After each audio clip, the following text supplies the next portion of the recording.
Sathibari degree মহাবিদ্যালয় মাঠে circus খেলা নিয়ে এসেছেন সুলতান সরকার। উনি এখন বাইসাইকেলের খেলা এবং শারীরিক কসরত প্রদর্শন করবেন।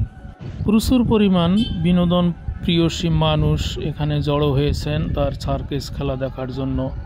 উনি বাইসাইকেল নিয়ে বিভিন্ন রকমের সার্কাস খেলা দেখাবেন। চলুন দেখা যাক উনি সাইকেলের যে কসরত দেখাবেন।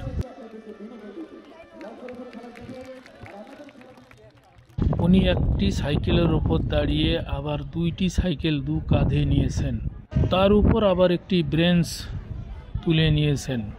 আপনারা দেখছেন ওনার সেই সাইকেলের কসরত। একটি সাইকেলের উপর দাঁড়িয়ে আবার আরেকটি সাইকেল কাঁধে নিয়েছেন। স্থানীয় অনেক লোকজন এখানে এসেছেন, ছোট ছোট বাচ্চারা এসেছেন, তারা আনন্দ উপভোগ করতেছেন। দীর্ঘদিন প্র্যাকটিস করে করে এই খেলাগুলো উনি তার আয়ত্তে এনেছেন এবং অনুশীলনের কোনো বিকল্প নেই। যে কোনো কাজ করতে গেলে অবশ্যই প্র্যাকটিস বা অনুশীলন লাগবে। নিয়মিত চর্চা করতে হবে, তাহলে আপনার সেই কাজটা সহজ হবে এবং আপনার আয়ত্তে চলে আসবে।